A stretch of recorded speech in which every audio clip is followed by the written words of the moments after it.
Novemba 30 mwaka 2023, mshambuliaji wa kimataifa wa Tanzania Emmanuel Mwanengo bila shaka hata isahau siku hii. Ni siku ambayo wakati huo akitumikia klabu yake ya zamani ya Ravshan ya ligi kuu ya Tajikistan katika mchezo wa michuano ya ligi ya mabingwa barani Asia namba 2 dhidi ya Mary ya Turkmenistan. Aling'ara sana siku hiyo. Ligi ya mabingwa barani Asia namba 2 uzito wake ni sawasawa na kulinganisha na kombe la shirikisho barani Afrika. Barani Afrika kuna ligi ya mabingwa barani Afrika, halafu kuna kombe la shirikisho ambalo ni namba 2 kwa uzito. Sasa kule barani Asia kuna ligi ya mabingwa barani Asia, halafu kuna AFC Champions League 2 ambayo uzito wake ni kama vile kusema kombe la shirikisho barani Afrika. Sasa yeye siku hiyo wakicheza dhidi ya Mary, Mwanengo aling'ara sana na kuwa ndiye mchezaji bora wa mchezo, akiwa miongoni mwa washambuliaji wawili. Kocha wake Tohri John wa klabu hii ya Ravshan alikuwa amepanga kwa mfumo baada ya golikipa kuna walinzi watatu, viungo watano, washambuliaji wawili. Kule mbele wawili akiwepo yeye na Safari Nov. Aling'ara sana. Dakika 43 akawafungia bao katika mchezo huu ambao uliisha kwa sare ya 1-1, maana baada ya bao la kila dakika 43 kipindi cha pili wenyeji Mary walisawazisha kwenye dakika za 60 na hivyo mechi iliisha kwa bao 1-1. Alifunga bao hilo akipokea pasi kutoka kwa mabeki wao watatu wa nyuma. Yule wa upande wa kulia Rahmazoda ndiye alimpa pasi na kufunga katika siku hiyo. Ni aina ya uchezaji wake wa kwamba ni mpambanaji haswa, kwenye migongano iko vizuri, kukimbia nyuma ya mabeki, halafu umri ndio unampa nguvu zaidi, maana ana nishati bado. Hivi sasa ndio kwanza ana miaka 22. Sasa 2023 Novemba 30 alikuwa bado kijana zaidi, ingawa hata sasa ni kijana.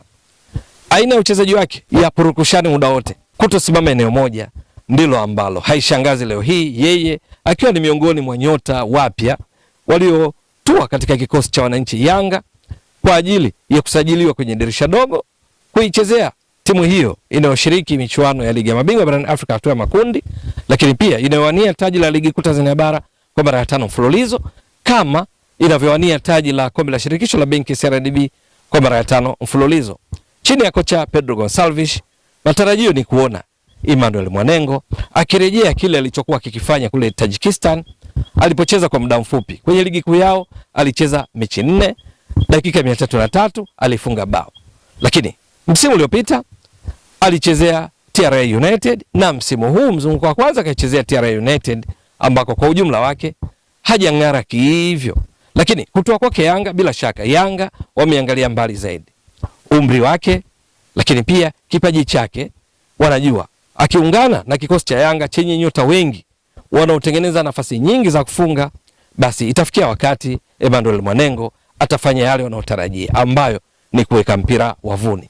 Mwanengo akidumisha kiwango chake, mchezaji wa kimataifa wa Tanzania anayo fursa ya kung'ara zaidi, na hasa ukizingatia kwamba Yanga hivi karibuni wamekuwa wazuri katika kuwatambua wachezaji wenye uwezo na kuwajumuisha kwenye kikosi chao, hata kama hawajapata majina makubwa atokako, halafu akitua Yanga wanatisha zaidi. Fisto Kalala Mayele wakati akitua Yanga hakuwa anatisha kihivyo, lakini hivi sasa ni miongoni mwa wachezaji bora waliopo barani Afrika. Ndiye mfungaji bora katika ligi ya mabingwa barani Afrika akiwa katika klabu ya Pyramids ya Misri alikoenda kujiunga akitokea Yanga, ambako alikuwa mfungaji bora katika ligi kuu Tanzania bara na ni mchezaji bora katika ligi kuu Tanzania bara.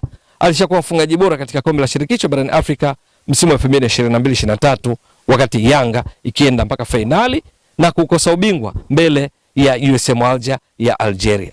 Lakini ni Yanga hawa ambao hivi karibuni walimsajili mchezaji asiyekuwa na jina la kutisha katika ligi kuu Tanzania bara au kwa ujumla masikioni mwa mashabiki wa mpira wa miguu nchini, Juka Buya, lakini leo hii ni miongoni mwa nyota wa kutumainiwa ndani ya Yanga. Mifano iko mingi. Kama ilivyo siku zote, usajili mwingine unaweza kusajili matokeo yakawa tofauti, usipate kile mnachotarajia. Lakini Yanga wapo wachezaji ambao tangu wasajili wamekuwa wakiwalipa mno.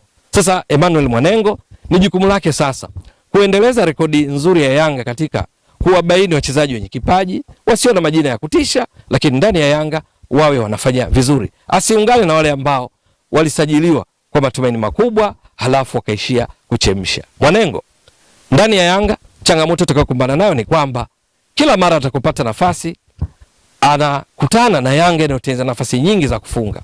Bali ndani ya Yanga licha mafanikio yao wamekuwa wakikabiliana na changamoto ya kuweka mpira wavuni.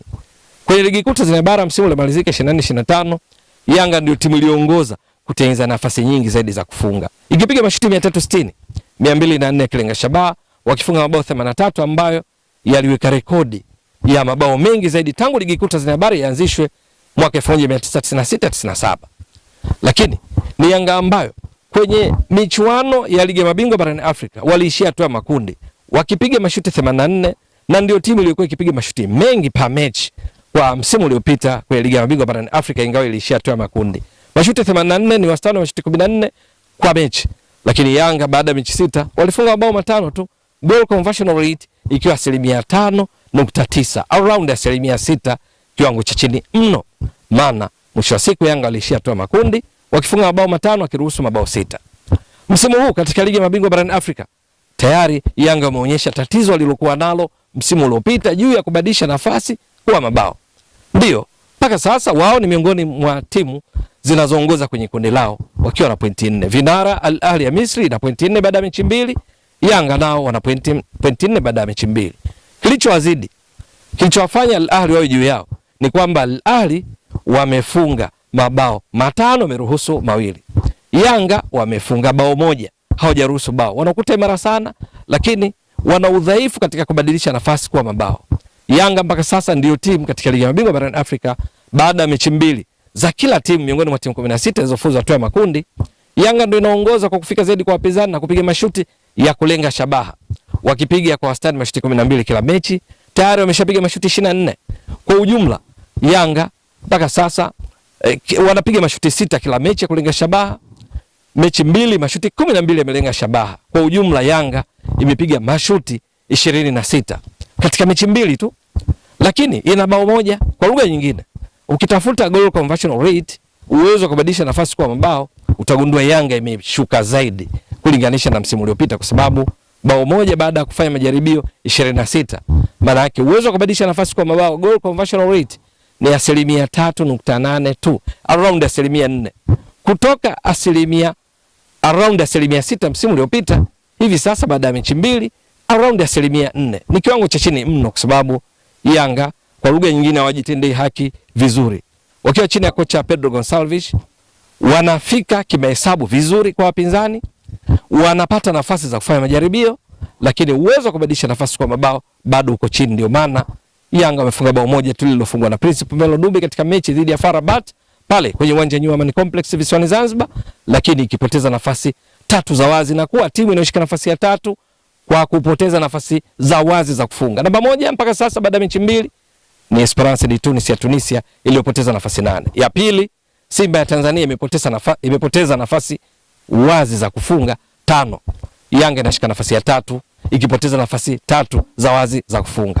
Emmanuel Mwanengo kwa vyovyote vile kutoa ndani ya Yanga, matarajio ni kuona kwanza akizoeana mapema na wachezaji wenzake kikosini, maana wachezaji ambao usajiliwa dirisha dogo, matarajio ni kuona sio kusubiriwa, bali wachanganye moja kwa moja kwa kuelewana na wenzao. Na la pili ni kuhakikisha anaisaidia Yanga katika kutatua tatizo hili, kwamba nafasi anazotengeneza izitumie vyema kwa kuweka mipira wavuni. Je, itakuwa vipi Emmanuel Mwanengo baada ya kutua Yanga? Maana ana uhakika kutengenezewa nafasi za kutosha kutoka kwa kina Peodo Pacome Zouzoua, Fude anayeonekana kwenye makaratasi akitokea upande wa kushoto, lakini ucheza kwa kuingia ndani. Mudathir Yahya Bass, Duke Abuya, Maxim Pianzengeli, Celestine Ekwa na wachezaji wengine wakiwamo walinzi wao wa pembeni ambao hupanda na kuwa kama viungo wa ushambuliaji. Nazungumzia Israel Patrick Mwenda, Shadrack Isaka Boka, Mohamed Hussein Shabalala, mpaka golikipa wao Djigui Diarra, Abu Talib Msheri. Wanao uwezo wa kutoa huduma kwa washambuliaji wao kwa kupiga mipira mirefu inayofika. Sasa ni juu yake yeye Mwanengo kuipa options Yanga, hasa wachezaji hao wa ubunifu, kumpatia nafasi na azitumie vyema kwa kuweka mipira wavuni. Vinginevyo anaweza kujikuta anafanya tofauti na kile kinachotarajiwa, lakini matarajio ni kwamba kwa umri wake wa miaka 22, uwezo wake ule wa kupambania mipira, na kwa sababu Yanga inatengeneza nafasi nyingi za kufunga kama nilivyotoka kueleza, ni matarajio kuona akiwa anang'ara kwa kuweka mipira wavuni kila anapopata nafasi, na hivyo kuwezesha Yanga kutimiza mipango yake katika msimu wa 2025-26 na misimu mingine. Mwanengo, kazi ni kwake. Itakuwa vipi? Ni swala kusubiri. Ewe mtazamaji wa Mbwaduke Stats Sport Next Level, endelea kuunga mkono channel hii kwa kuhakikisha kwamba una subscribe, una share, una like na kucomment. Mwasilishaji wako ni mimi Ramadhani Mbwaduke, almaarufu kama Mzee wa Data. Shukran jazilan. Bye bye.